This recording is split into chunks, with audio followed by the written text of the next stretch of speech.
Hello. That was scary. Because it's just like my brain would It's explode. just this like, like Tourette's, but it's in your hands. You're like, Yeah. oh, I need to do code. Yeah. You wake up in the middle of the night and you're like, I have actually solved multiple issues and basically kind of came up with solutions to projects in my sleep. Yeah. It's like I woke up in the morning like, this dream. But it actually works. does fucking work Yeah, because yeah. then your brain is resting and it can actually come up with solutions. Like you just basically put it on backlog. I keep thinking that I need to have like a notepad next to my bed. You should. But then like when I wake up, I can't turn the lights on because my wife is like super light sleeper. Can you use your phone? It's like, I don't want to have phone in the bedroom. Yeah. It's just like that feeling of like. You can get a second phone to have it just for notes. Yeah, I mean, I don't know. Kindle. Get a Kindle. Because then you can make notes. Yeah. And it's also not like blue light. Yeah. And you can just keep it next to your bed. Maybe. And also doubles as a book. Yeah. I mean, I'll see. So far, usually when it's a good idea, it sticks, and I think about it for multiple nights, and then in the morning I'm like, I have to just write the code. And if it's a shitty idea, I'll forget. And then that's a good thing probably. Yeah, actually now this triggered a memory for me because one day, and I do have a person, I told 2 people. One day I woke up and I was like, I think it was a year ago, and I was like, I should start a podcast. Because I had it in my dream. And then my friends are like, oh yes, because that's just another thing you need for your crypto bro mentality. Start your podcast. And I was like, ha ha ha, yes. And then a year later, here we are. But yeah, dream ideas. What's the most random dream idea that you had that actually fucking worked and you were like, what just happened? So the first time I remember this happened to me was during the university, because we had like a shit ton of small projects to write codes, learn language and stuff like that. And I had a project in C, and I have done like one project in C before. It was my first ever interaction with C code. And then we had another one, and I couldn't push myself to do it because I just didn't enjoy, like it was just too low level for me. Okay. And it was too... I was like, I had a dream where I wrote the code and I woke up and I remembered. So the first thing when I got up, I sit by my laptop and I wrote the code that I remembered, and it actually worked. It was just like done. You can see actual code in your dreams. Yeah. Because so I really enjoy like, how do you call it? Like lucid dreaming. Yeah. And I think for me, so I've gone through multiple phases in my life since I was 12 of ways of recognizing. So I used to have a little bracelet being like, am I dreaming? And then I started by recognizing like if I have, because my vision is really bad. So I wear contacts. So I'm like, if I could see in far away, and then I'm like thinking in my head, I'm like, when was the last, like, when did I put in contacts in the morning? If I can't remember it, I'm like, I'm dreaming. And then, but then it stopped working because sometimes I forget to take off my contacts. And then I'm like, wait, but I'm awake. But also I didn't put them in this morning. Oh shit, I forgot about them. So now I'm using this trick being like, I can't read in my dreams. So when I look at things, I don't see letters. Like they're all either jumbled up, but I get the meaning. But that's why I'm like, you can see numbers and code in your dreams, like clearly, or do you just like get the meaning downloaded to your head? I can't say honestly. Like I don't know. I would say yes, but it's also very confusing. Of like sometimes I just like wake up in the night and I would swear that I have not fallen asleep yet. Okay. But then also it's like 3 a.m. and my wife shouts at me to stop snoring. So I'm like, okay, so I was asleep, but then I was thinking about something and the thought is still there, but then like multiple hours pass. So like what the hell is going on? So I don't know. Like I don't know if I'm like seeing the code when I'm not asleep yet, or whether it's part of dreams, or whether it's part of waking up from the dreams. It's just maybe it's your brain working before you fall asleep. I think so. Because it's like there's always this like phase where you're like half awake, half asleep. I think so. But then sometimes I just remember because it is such a like strong, powerful thought. It's like something I struggled with throughout the day, and it just suddenly it's clear, and then I just remember in the morning. Actually, I think I have an explanation. For some reason I just remember I read somewhere this thing where your brain is more active when you're just woken up because your brain is still in beta waves or something. It's like in a certain frequency. And then, so maybe it's that. Being like in that weird state of like... I don't even care what it is. It works. Yeah. It's like... Okay, so I would like to present you, Václav, a chaos agent. Which is the perfect fucking explanation to what a chaos agent is. Things just come up. So you do code I do code. with, the only reliable source, the cryptic symbolism in your dreams. And Sometimes. so what exactly do you do? What is the code for? What do I do? So I would say feel that free to do high level. Yeah, so my job, I think, and my bosses might disagree, but my job, I think, is to explain the Logos stack. So Waku codecs and all these So things. you are a DevRel, but chaotic and fun. And like the name of my role, official name, is solutions engineer.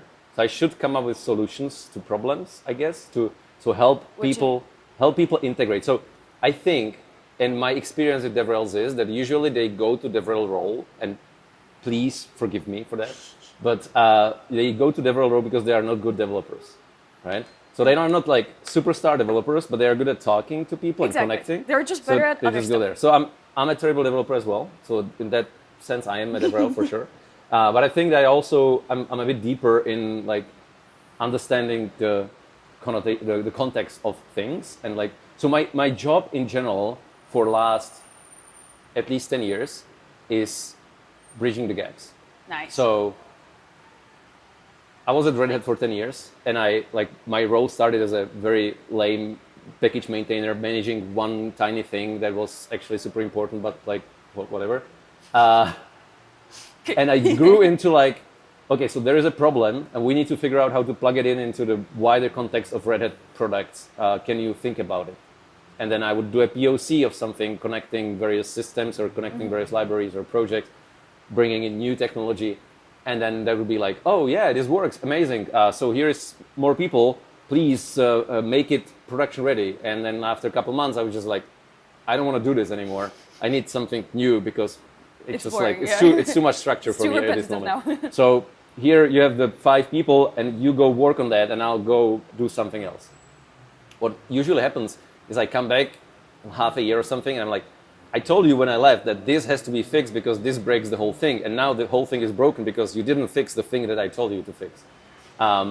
So that like keeps happening. That's part of the chaos agent that I call myself now, because I go somewhere and I say, this is broken, please fix it, and they're like, well, it's not the priority right now. And then 6 months later, like, have you seen all these people struggling with this thing that I told you to fix 6 months ago? Please fix it now. You're the I told you so agent as well. Yeah, I do that as well. I read this Tumblr post ages ago where it was like, guys, I work at this Tumblr, company. That's memories. Yeah, but basically there's this post and it's just like this person being like, yeah, I work at this IT company and we just had like this guy fill an application for a very like low position, but he's like a senior product designer, and then he just joined.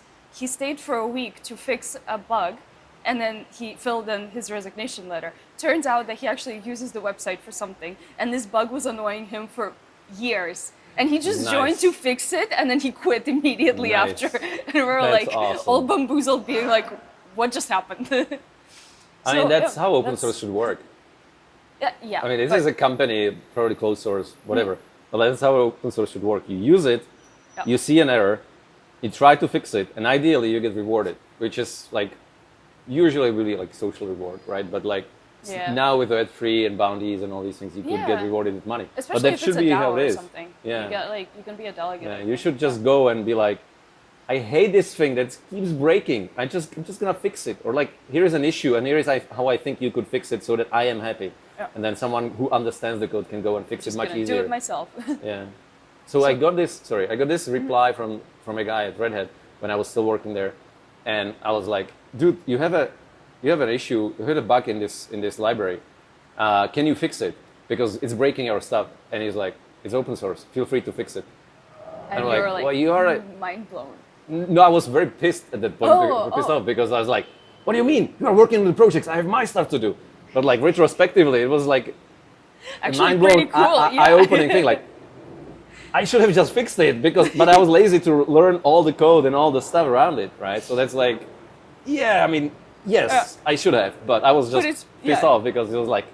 But it's such a concept that it's like when I started working in Web3, that was the thing that like attracted me the most to it, being like people can just jump in and do things. Yeah. And it's so cool because then you get to learn, you get to like jump through different protocols and like learn about all of this stuff. And people are so nice to you. People will explain stuff to you. Yeah. Like yesterday, I was trying to figure out how cross-chain like protocols work.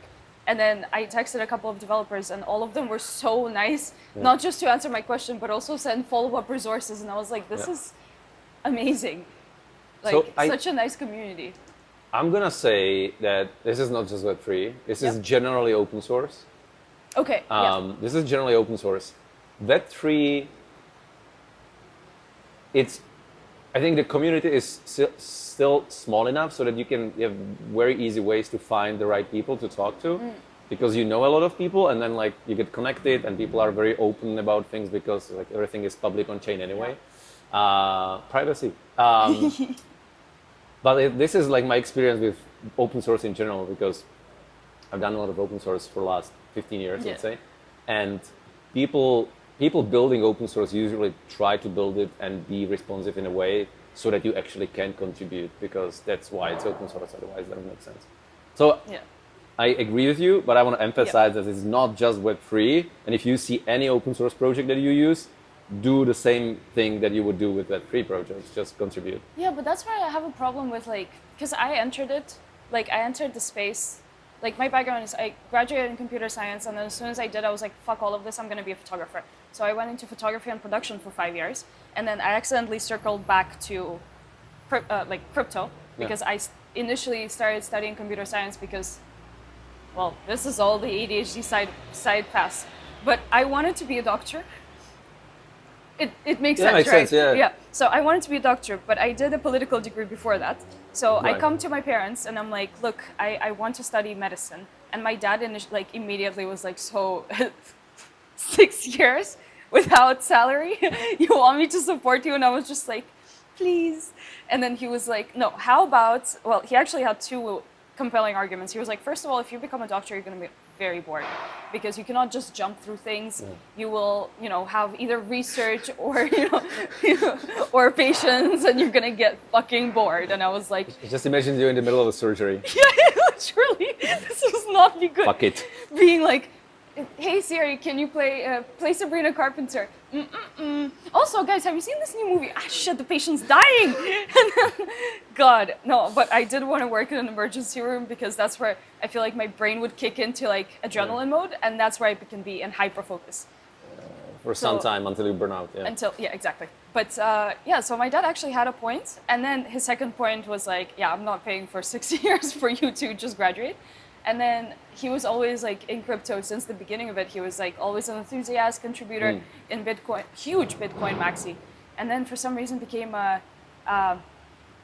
like Neo coin, like the Chinese coin maxi. Okay. He was like, yeah, like Hong Kong opened the, and then he lost a lot on that.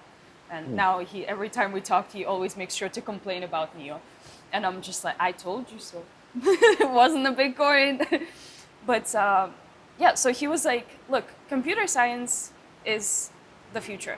Like, you need to understand how computers work, and that's something that I always enjoyed. I always liked video games. I always liked, I was a very shy kid, so I was always like in my laptop. So he was like, you should explore that. I was like, okay. So I did go for computer science, and then I also realized that I'm a yapper. So I kind of grew up a bit. I became more confident with myself. I found people that I like, and I found the atmosphere that I like, and then I was just like, hold on a sec, I actually enjoy talking to people. And that's where, as soon as I graduated, I was like, but I had this perception of computers and like crypto and just anything related to code in general as being a super boring job where you have to code. So I didn't know DevRels existed. Like, I didn't know that there was an option of working in between those worlds. And actually, this is a need that is existent, being like, for anyone who writes code, you need people to also do human relations and understand the code, or at least the general architecture of it.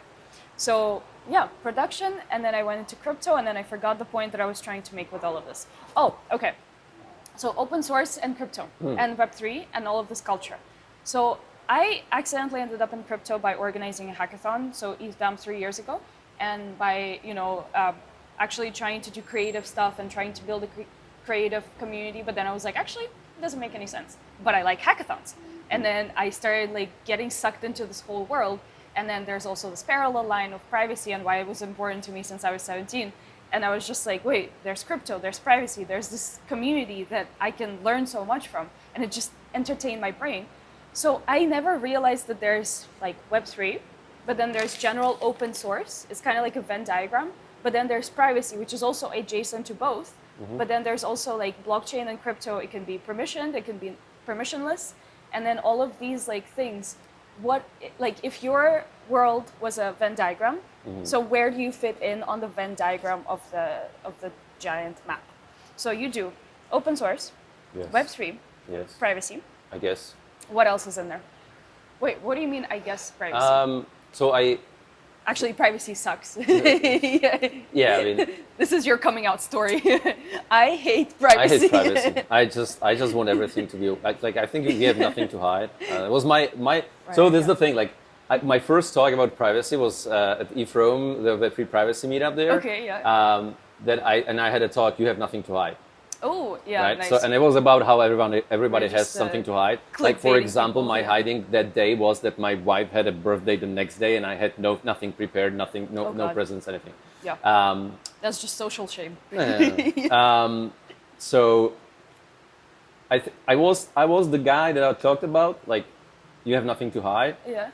Basically, when I joined Waku, I was still that person, and then I started digging into what Jared talks about, Yeah. right? And I was like, this is just like stupid shit conspiracy theories. This is nonsense.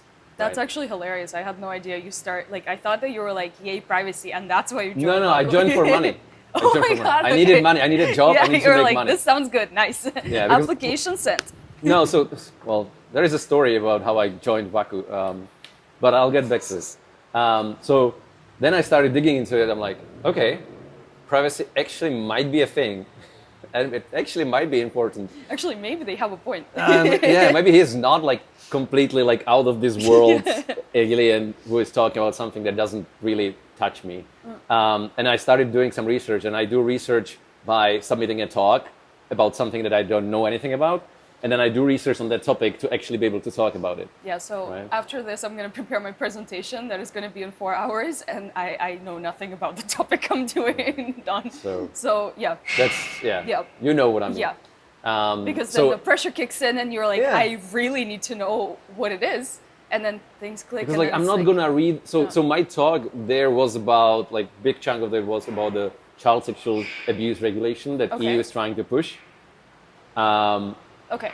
So like to prevent people sending child porn or abusive stuff over Yeah. centralized messengers. Okay. Yeah. They would analyze every single message, and if it's Ooh. flagged by some black box Yeah. tool, it goes to police, would and you actually, cannot like, yeah. send media, right? And like everybody says that it's complete nonsense. Even police says it's complete nonsense because they would be overwhelmed with false positives. It also a violation of privacy, and even like child When was psychologists.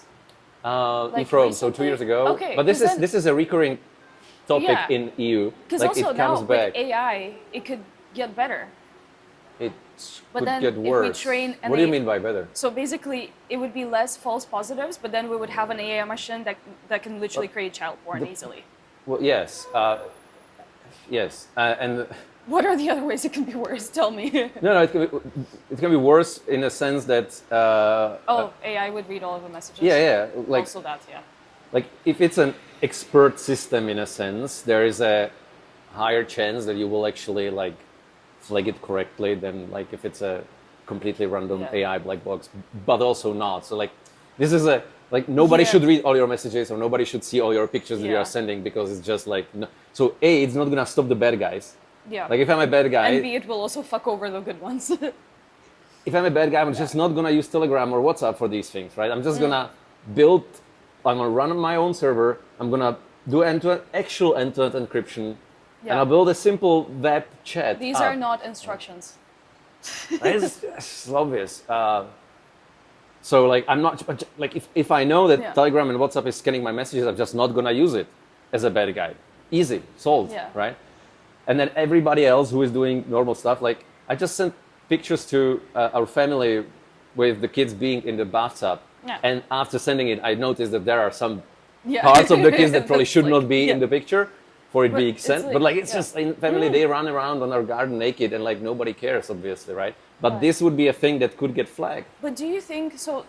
You were doing a talk on those kind of regulations being pushed. Do you think people that are making those regulations have enough developers to explain these concepts to them? I think people.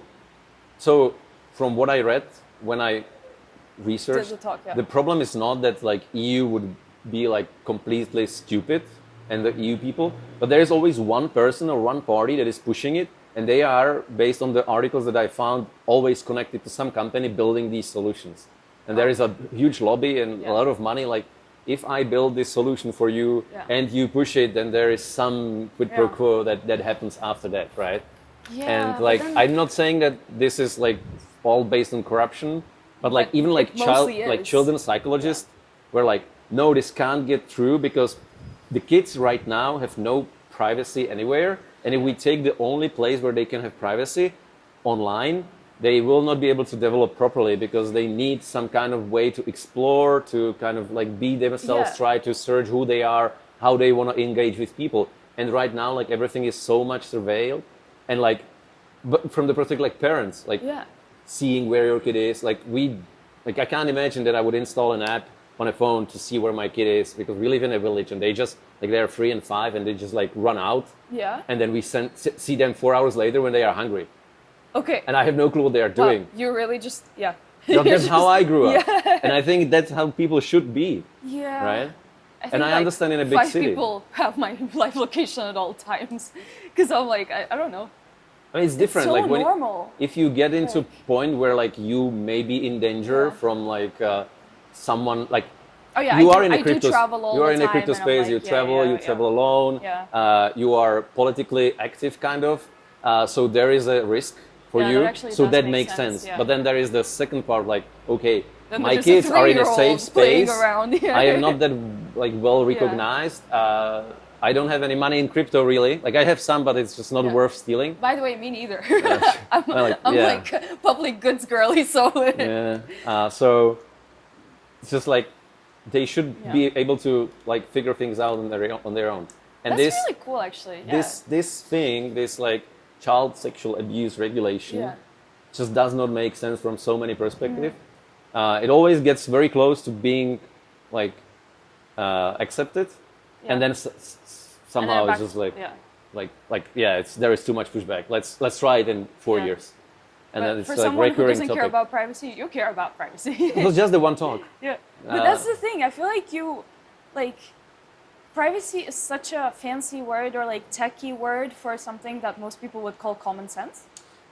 Yeah, it's crazy because then you see Jared talks and it's just like this whole like ecosystem of insanity and conspiracy theories that you would think immediately being like, oh, he's a bit extreme. But then you actually start thinking about it and lowering it down to most basic things, and you're like, actually, that is literally common sense. Like he's a common sense activist. It's just that's the problem. You just like most people just can't imagine of how bad things are because you live a normal life fitting into the rules, but once you stick out, then it starts be bad. So like. I don't know. And I will absolutely use this as an inspiration for my talk in a couple of hours. Amazing. So it's like when you. So that's one thing that I realized. Which, are they coming for us? Yeah, already? Right. Are you streaming? It's time. But also, I think that must have been the most pleasing siren I've ever heard, because usually they're like pew pew, and then this was actually melodic. Okay. Good job, Kluj. I was gonna say something. I will absolutely use this as an inspiration in my talk. So the way that people see privacy, unless you stick out. So I was gonna say that I realized I did. So one thing we are trying to build now, we did a POC for that, is decentralized forum. So think of 4chan, think of Reddit, right? But like there is no central point of failure, and there is no like permissioned entry, so nobody can like ban you. Yeah. Right. So everything. It should be on the like local, like on the client side. So if I don't want to see your posts, then I'll just hide your posts, right? But it should not be that like someone somewhere says, do not show Alina's post on this thing, that's right? really cool that there's a local feature for that. But then what would you do about like bots and scams? So you have potential solution for that. So first of all, you need to make sure personhood. You need to make sure that actual network cannot get like really spammed. So that's like what Baku has RLN for, the rate limiting amplifiers and so all that if you stuff. get So, like similar you messages, need to make sure, like, you need to make sure that the network cannot get spammed. So everybody has some rate limit, right? So I can send many messages potentially, and they can be spam messages from the content perspective, but they can't break the network, right? Okay. And then from the content perspective, you can always have like kind of local filtering in a sense. Like if this message contains this, or if it's related to that, I'm just gonna ignore it. That's one way. And second thing is like proof of personhood or some kind of social. I'm more into like, yes, we are trying to actually integrate Rarimo Bayonetta into it. We got some random guy reaching out to me like, hey, can I help you with something? And like, I don't know. And then 5 minutes later, actually, do you know anything about this? I'm like, yes. I'm like, you're doing it. So open source culture. Yay! My first open source intern. So I'm very excited about that. So we want to try integrate the liveness check in a sense into it, so you can have a badge like I am a live person. I'm human. Someone who published this message is human. Nice. So that's one thing. And second thing is I'm more into like the mutual trust, like the circles, what they are doing with like I trust you, you trust me. So now we would like see each other's messages. So, like, social, so like building that social graph, I think that the big issue with that is privacy. Yeah, again, but also I don't that's wanna... how Twitter works. So I feel like it would feel familiar, like when you scroll through the feed. So it's like, but then how would you make it private? Like, you need some kind of a ZK base probably. So circles are working on some like I have links to 2 talks I need to watch to understand what they are doing. In the sense, like that was my first thought when I saw circles when I registered. I was like, this is super awesome, but also super non-private, and that sucks because I don't want, like, especially if the goal is to have people using their own CRC to interact with other people, then like having, like seeing that whole map of people and how they can and will interact together, it's just dangerous. And also, like one thing I posted recently is there should be untrust button. So like I should be able to explicitly say I don't know this person, and that he trusts me doesn't mean anything to me. Okay, I love that there's not an unfollow button, but there's untrust, distrust. Yeah, distrust or something. Yeah, doubt. On, like, something. So because I keep getting this like, oh, this person trusted you, and like I don't know this person, and then like that person shows up in my social graph, right? Somehow, and like I don't know the person, and I don't want to have that person in my social graph. This could also help with stalkers or like people that check your account regularly and then they show up in your feed and you don't care for seeing their posts, but they still show up because they interact so much. So I think these two, like the kind of proof of personhood, please let's not use orbs for that. Wait, actually, I have something. Oh yeah, let's. Do you have the mini orb so that we can like our Tinder date can be? Let me pull it out of my little baguette bag. Because you know how like in fashion the bags start shrinking and shrinking and becoming like little mini ones. So yeah, what's next? Like a mini orb ring being like, ooh, let me just. The glasses. I mean, yeah, you have the Ray-Ban glasses. We shouldn't give more ideas. No. So funny, completely like off the rails to follow our ADHD nature. We did a Logos Circles meetup. So we wanna in Brno. We want to build these local communities as Logos to kind of do some community work, build something locally so that it actually has an impact. So kind of like ambassador program-ish? Yeah, but the goal is to like, it would ideally obviously use blockchain and Web3 technologies, but if it doesn't, if it is like, let's build a community garden and take care of that, it's fine. Like, that's whatever, actually, right? better. Maybe we can figure out how to get funding for that through crypto rails. Perfect. But if it doesn't do any like blockchain stuff, that's okay. Let's just build a community so that we can talk about these things. Yeah. So we did a Logos Circles meetup in Brno, and there was like, it felt like a blockchain 101 workshop because everybody was asking about wallets and how to raise money in crypto, how to do like what is a smart contract. So it was useless from that perspective, but also a good start, I guess. But it's also really sweet. But also a good start. But there was one guy who was like, after 2 hours of talking, he was like, so you mentioned this like privacy project, like Railgun, right, and other things. So could you actually, like, is there a space for a project that would actually crowdfund killing people?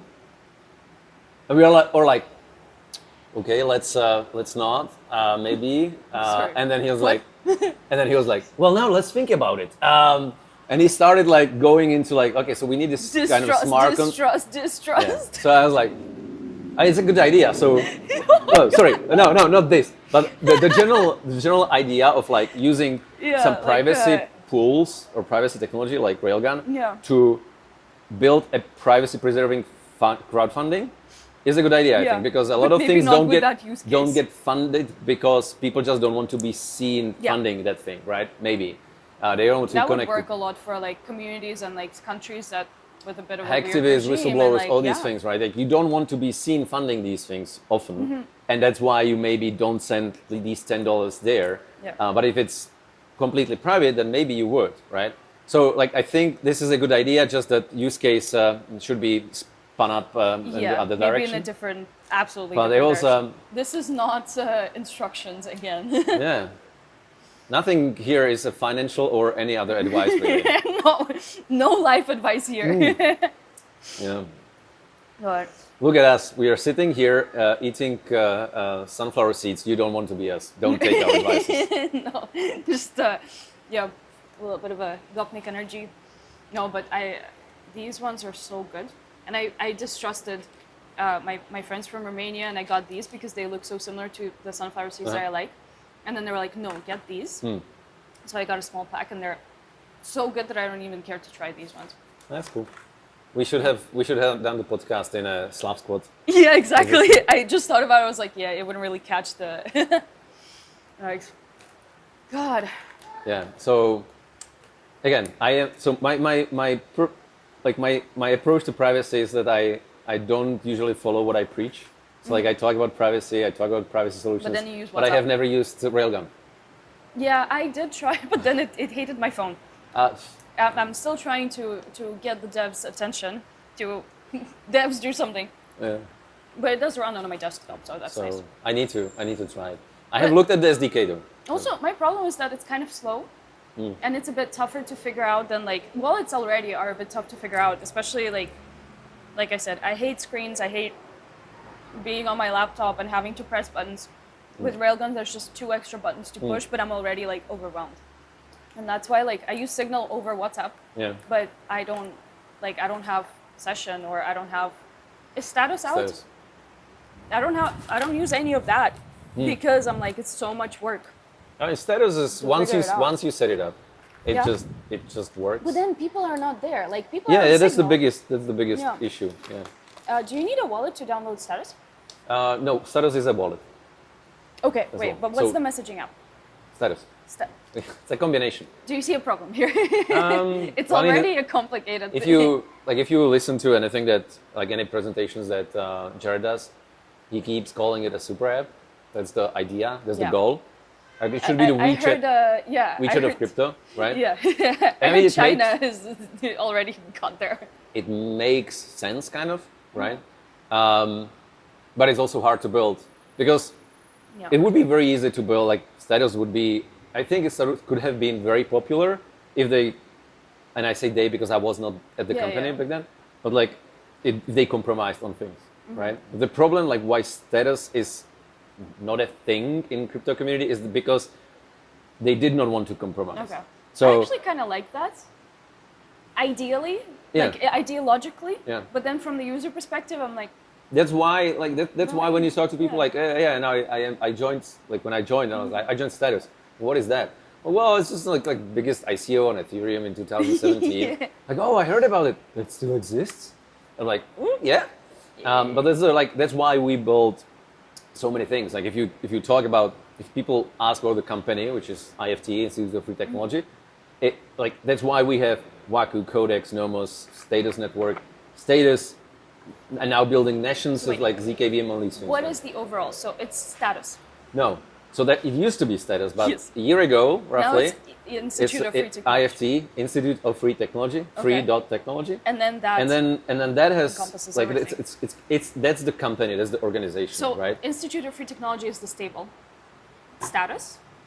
status, and then Logo. logos, and then Yeah. under logos, kind of like logos is weird in a sense of like we put Vacu, Codex, and Nomos under it from the Okay. perspective of So it's like development. we are trying to build these infra projects so that logos can actually execute on their vision. And then logos can help status run. And then status also uses Vacu. I mean, status is Okay, yeah. like everything that happens on status, like you change your profile picture, you send a message, goes through Vacu. it goes through Vacu. Like there is no central server there, right?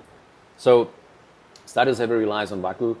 It will heavily rely on Codex soon-ish. Yeah. We did designed a POC for like if I send you a photo, Yeah. it cannot go over Vacu because Vacu is not good for sending big Like files. It can if it's a small picture from the size perspective, but it shouldn't. Because like Vacu works in someone called it a broadcast network, and I kind of like it. Okay. Basically, you send a message and it goes to all the nodes Nice, in the yeah. network, kind of, right? Why did you decide to build your own instead of incorporating like Swarm or like any other kind of decentralized? Build your own what?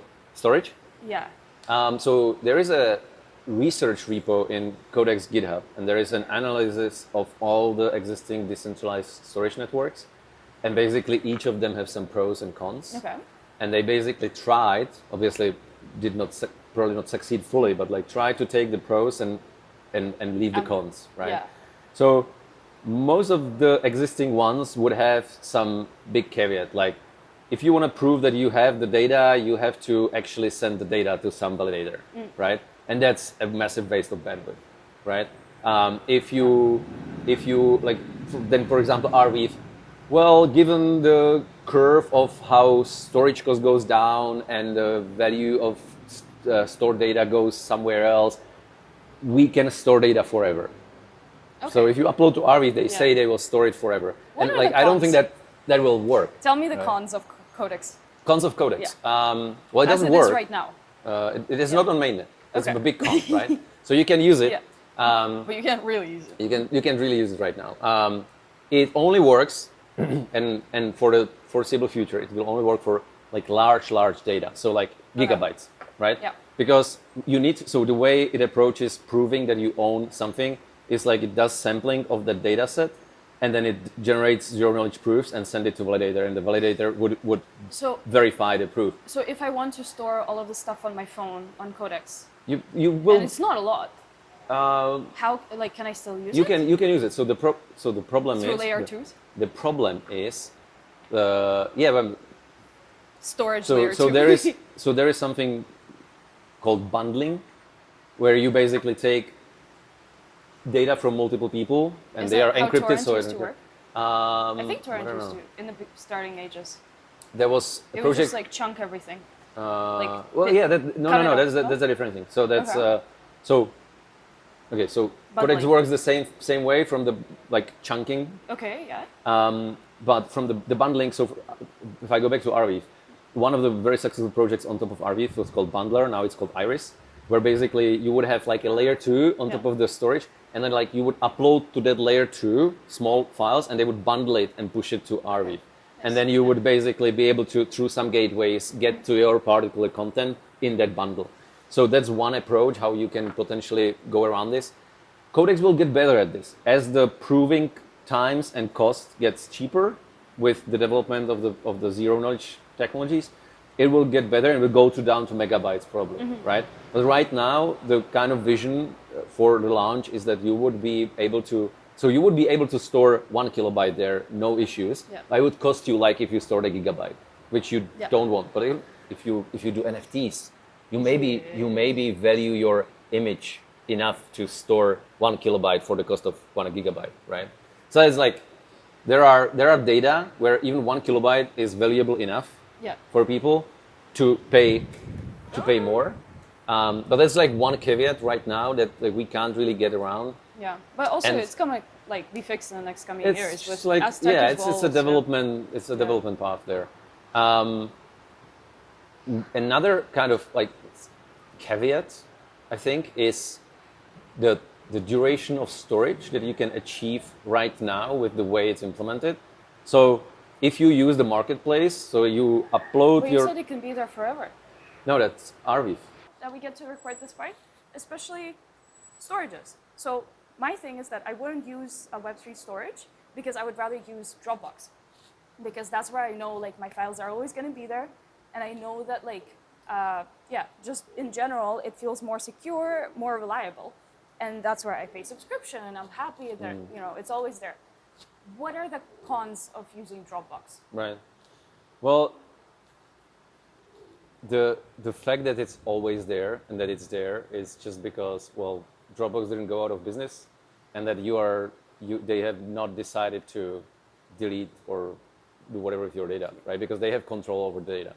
They hopefully don't have control of the content. Hopefully.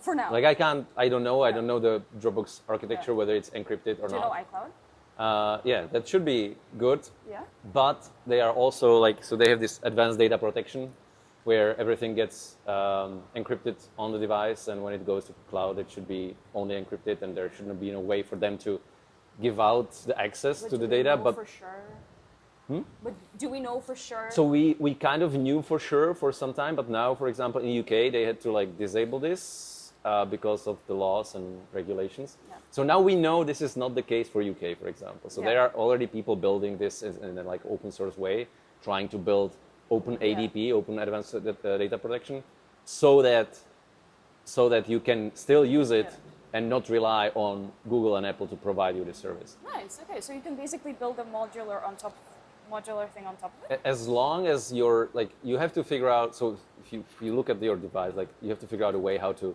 basically store everything encrypted on the device if it's supposed to be backed up into the cloud, right? Okay. So it's not the benefit of having it provided by the provider of the device or the operating system. It's not seamless. It is seamless and it is integrated into but the other modular thing is not seamless. Maybe it will be. Depends. But then don't they have to make it open source? For it to be seamless? Like Apple encryption, or Apple Docs. From the integration perspective, yes. Yeah, okay. There would have to be some API where you basically say, well, everything you push to this API, we will just store. We don't touch anything about it, and then you can do the encryption on the previous step. But so my thing is it's in Italy, and then if Italy pulls the same shit that Britain did, or UK. Then I can move all of my files into a different storage like Dropbox or Web3. But then Web3 things are difficult to figure out. They still are. So there are different layers, right? So you have the infrastructure layer of storing the data, and we have some existing projects like we talked about IPFS when this thing stopped working, and IPFS doesn't have any durability guarantee. Yeah. So if I upload something to IPFS, to my node, because let's talk about you own a node, it doesn't really leave that node until someone explicitly says, please pull this data somewhere else, right?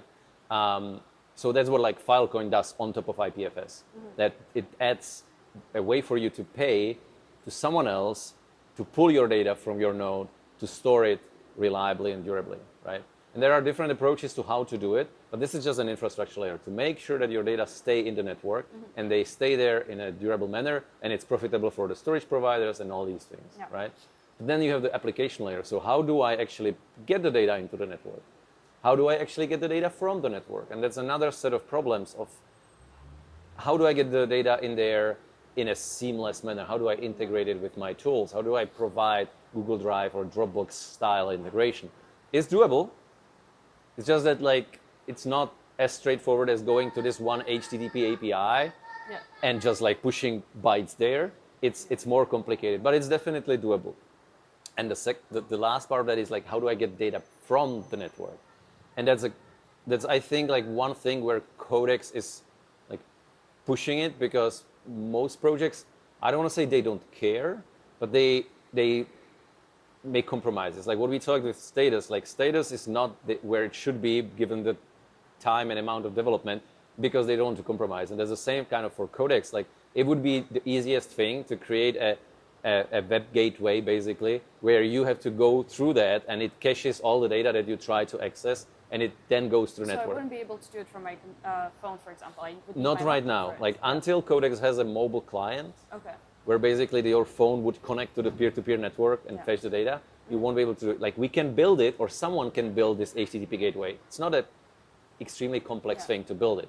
It's just that we don't want to have it as a kind of first thing that people interact with. Yeah. So I have it in my talk today that we trained the new generation of developers on Web3 on blockchains, that it behaves the same way as they are used to with like REST APIs and databases. That's what, if you interact with blockchain, you go through a JSON RPC node, and it pretends kind of that it's just another REST API, right? So like if I build something against AWS, I will have an API that I hit with my key, and I will get back response.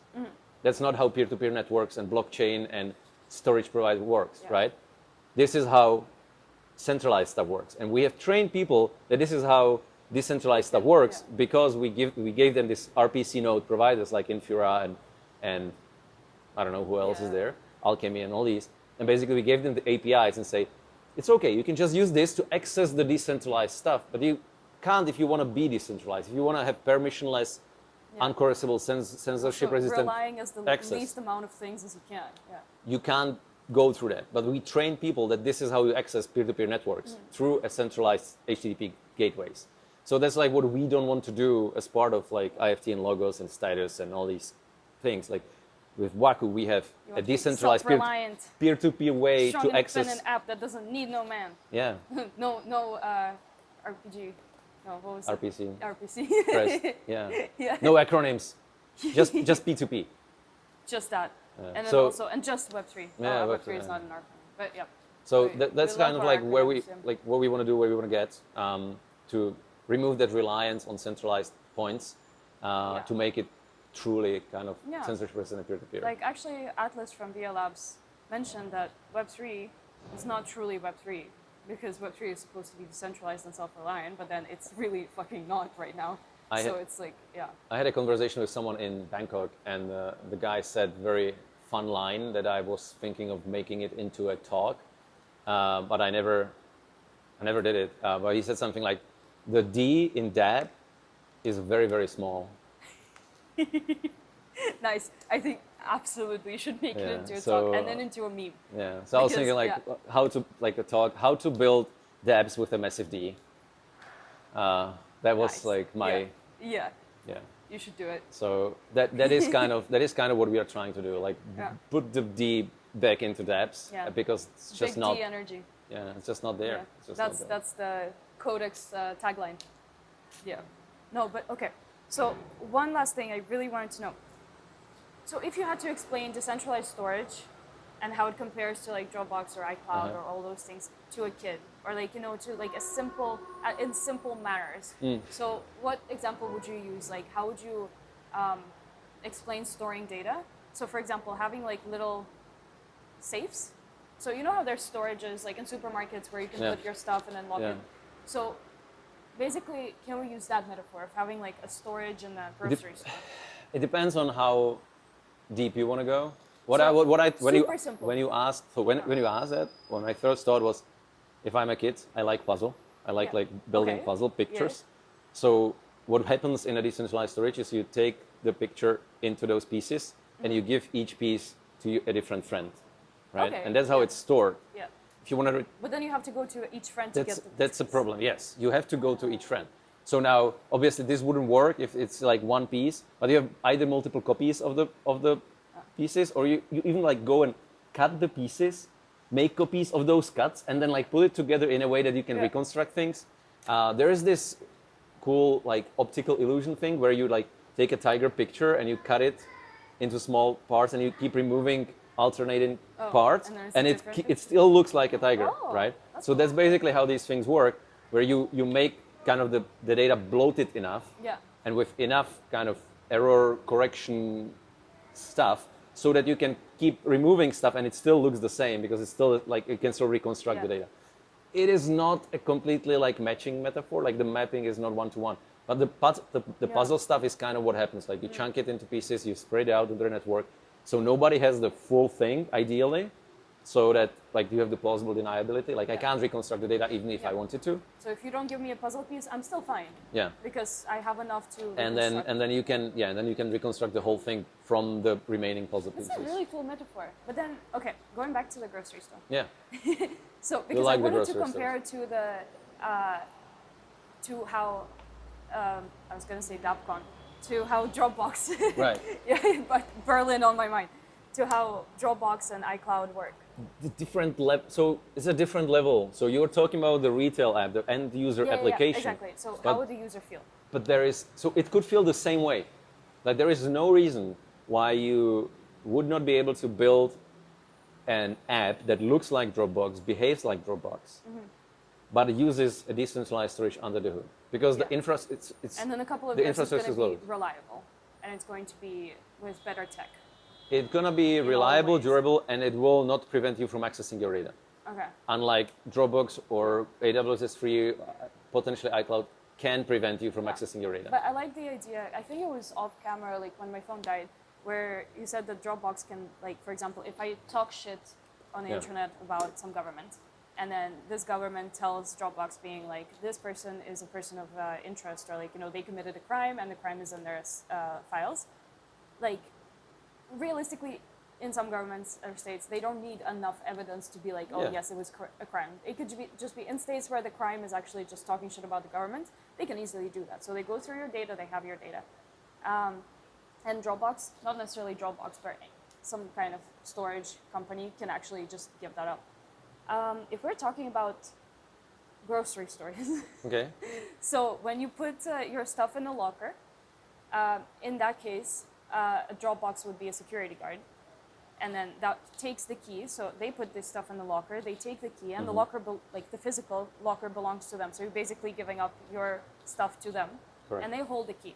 Yep. And then they can basically, when you come back, if you littered, if you just dropped this on the ground instead of a trash can, and they're like, you cannot access this data anymore because you're, I don't know, a political enemy. Correct. Because you threw this on the ground. They just don't give you the key. Correct. What else can happen? Well, they can leak the data. So depending on whether it's encrypted and in what kind of encryption, they can go at night, open it, take it, maybe just take pictures of it, and then send it to someone without you knowing that it's being So they can copied. have Right? what's in my bag video, but highly, I was going to say illegal, but that's the thing, it's not illegal. Something being illegal is very contextual to where you are, what you do, and how the government or whatever culture changes, right? Yeah. Like something not being illegal today doesn't mean that it's not going to be illegal tomorrow, Yeah. right? So if I littered, and then they would be like, they have full access to my. Yeah. They So can just take obviously pictures. you want to upload encrypted data, so it's harder for them, or it's impossible for them to decrypt. There is also the problem of Uploaded tracking. encrypted data would be like me taking my bag and then putting locks on it, Yeah, I guess. and then putting it in the storage. So basically taking a safe box Yeah. with a key, putting that in the storage, Yeah. and then someone else locks the key. But then the- how would, But there is a different thing also. It's like these services know very, very specifically where you are and when you access these things through what services, right? So like there is a lot of a lot of people, like when we talk about privacy, a lot of people think that it's like, well, I encrypt my data, and so hence I have privacy. But often it is not about the content of the data. It's about where, when, through what services, what did you do before you did this, So- and all this metadata when it leaks and when it's tracked, and it is tracked.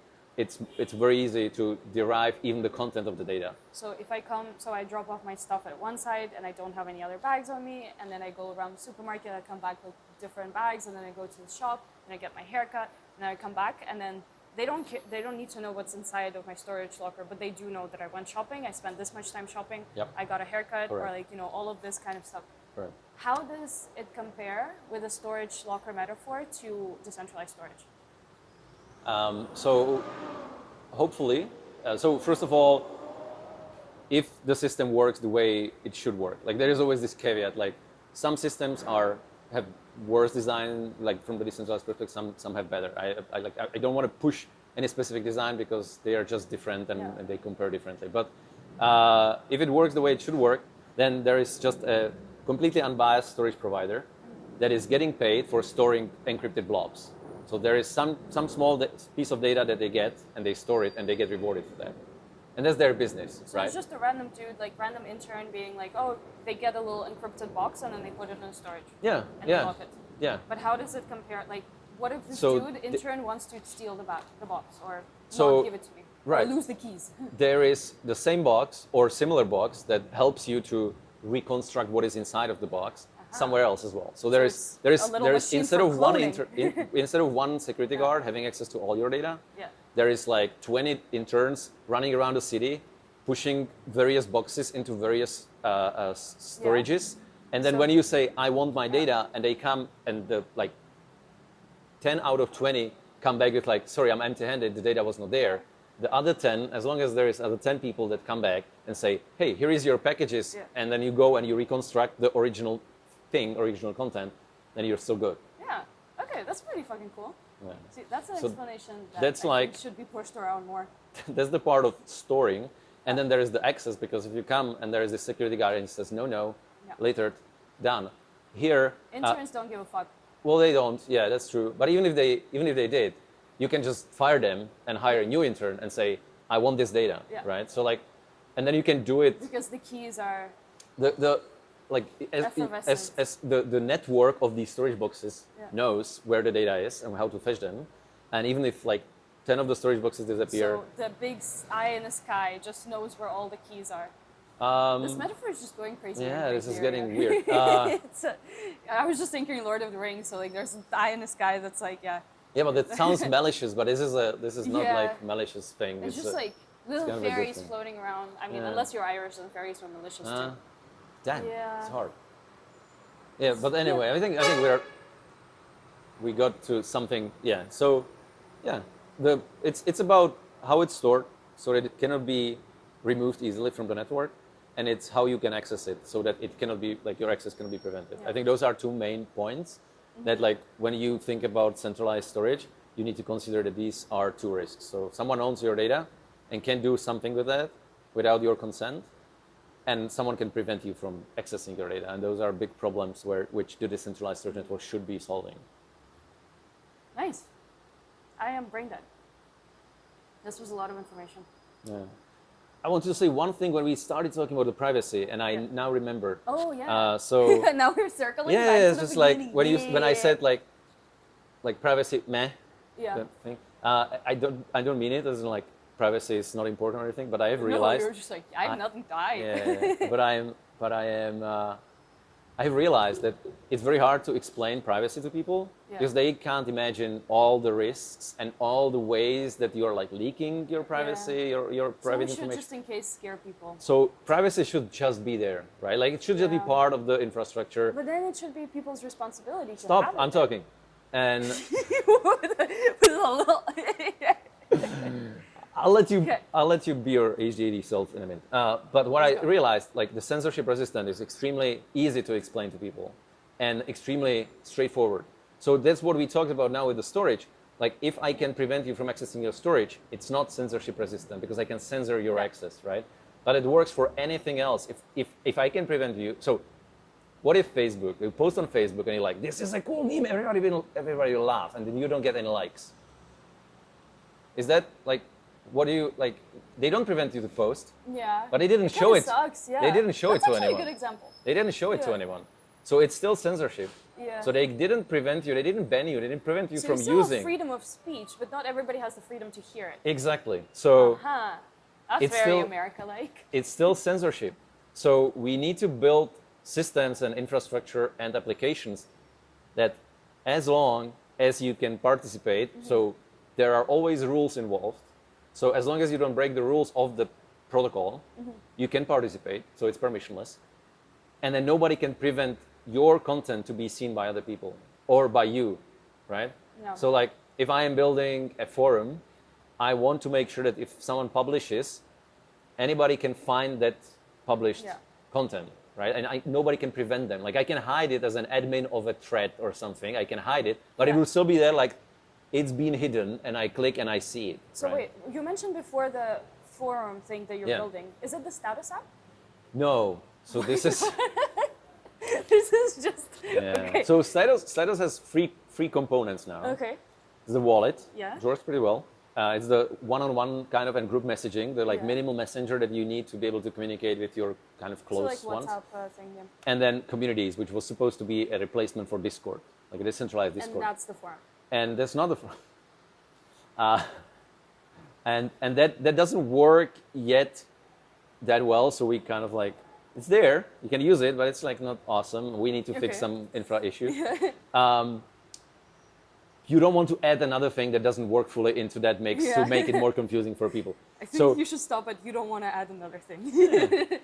But we are building, but that's status. Status is its own thing, right? Okay, and then we have this separate stuff, which is logos. Yeah. So this forum is mostly like focusing logos. So like if I want to build a network state or cyber state or a blockchain community, whatever you want to call it, how do I get people to interact? Like, yes, one-on-one messaging or like messages, yes, works. But what if we talk about like public posts? Like we want to hold public voting on something in that network state, right? Or like for a DAO to function. Yeah, or we want to do, I don't know, we want to fundraise. We want to discuss some stuff and fundraise. So that's kind of where I feel like this forum stuff goes into more. For like, I want to have this public forum, at least for now. Like eventually there will be some like privacy features from the perspective of like, I want to limit access to this part because I want to discuss something secret. But basically, How does that fit in? Like, where is it? So it's under logos? Yes. Well, do you have a name yet, or is it like a... So we call it, so they built something for, so they did the logos operators, ordinals, to like trigger the community, to get people in. We're still, I guess, figuring out what the ordinals, the operators, the NFT, the Bitcoin NFTs will be used for. Okay. But there is an app for that you can like use it and see like accrue points and stuff like that. But they built this OP chain, like it's called OP chain, like operator chain, like 4chan twist. Yeah. So OP chain, they built it, but it's like it was centralized as like there is a database and just like everything goes there. So we from Waku team were like, well, I think we can decentralize it. Let's build a POC for that. So we've done that, and it kind of works, but it's like it's been a week of work. It's not nowhere near production ready. So you just it's just a POC, and we are looking at like what can we do to make it more production ready and to like just deploy it and let people around with it. Because the key point is that you don't even have to use a deployed version. You can just run it locally, like do npm start on the repo, and it's just gonna be a local host, whatever, and you can use it because it connects to Waku network, it connects to Codex, and it's just like the content is living there. And then current idea is that anyone can publish. You just need to log in for some kind of authentication, and that login is your wallet, probably, right? Nice. And then if you want to do some like content verification, validation in a sense, you will be able to do like, maybe I have an ENS that I want to attach to my messages. Maybe I will have a proof of humanity, like that Rarimo does. Some kind of proof that, Something that you basically can grow kind of a list of badges that are attached to your identity, that you can also rotate the identity, so you can like become anonymous again and things like that. And then every single message will be attached to some of this identities, so that you can say, oh, I don't want to see messages from this person. I want to see posts from this person. I want to see stuff from this person or this identity, which doesn't have to be a person, it can be an AI, I guess. But yeah, that's the goal, that's the idea. We're building it to showcase Waku and showcase Codex and showcase the integration and what we can do, and using it as a kind of sandbox for also building these additional libraries. So like how do you do identity on Waku network, right? Yeah. Because on-chain identity is the wallet, so it's but basically Waku a doesn't test have. Is what? A test run. Like it's a kind of a toy that we wanna build that is also useful and used by the community of because logos. I feel like especially in Web3 that there are so much need for this, like for good community chats. I know a couple of protocols are doing it, but also the more the merrier. We'll see how it works. The goal of this is like what I keep talking about. Like it has to be ideally fully decentralized. So like you should not need to go to any centralized server to access it. But then that means that it would be also local, and local has its own issues. Oh, there is many issues, but I think like if you go back to the beginnings of internet, there was a lot of like local first approach. They didn't call it local first because it was the only way you could do it. You had very slow connection that was also only available between 2 and 3 a.m. in the morning, because otherwise you just couldn't connect. It's just too much traffic, so you have to do everything locally, and then you just sync it. And like Waku is great for syncing things. Like it works. Like you can be connected all the time, but then there is a lot of bandwidth, there is a lot of stuff going on. So if you are on the phone, you don't want to be connected all the time. You just want to sync stuff with other people, right? You want to sync the state. And then Waku is great for that. And then you can also use like things like Codex, where you basically just like whatever the state is, you push it into Codex and you just send this CID to someone and say, hey, pull it. And then like you can instantiate whatever I am looking at right now, right? Nice, So like okay. there are approaches. So it's basically the link to the image. Yeah. So I'm like my one of my goals as this chaos agent is to come up with these patterns. So I've built probably like 6 apps in last 3 months on top of Waku and Codex, Ooh, just cool. to try out like approaches, how to combine things, how to do stuff, how do you actually publish and keep state of things, and like derive some kind of architectural patterns from it, so that we can then build libraries, so it's much easier for people to. But then it's so much build. fun for you because then you get to build 6 different apps in a couple of months rather than working on one for forever. Yeah, So, I do a lot of that in my like spare time as well. But it's like I cannot not do it. Yeah. It's just like No, like we circle back to the dreams. The dreams are telling you to do it. The prophecies, the cartoons in the eyes are coming alive. Okay. yeah, Thank you so much for this very important business meeting. absolutely. My assistants will keep in touch. The NDA is going to be signed very soon. Yeah. Yeah. Thank you for your time.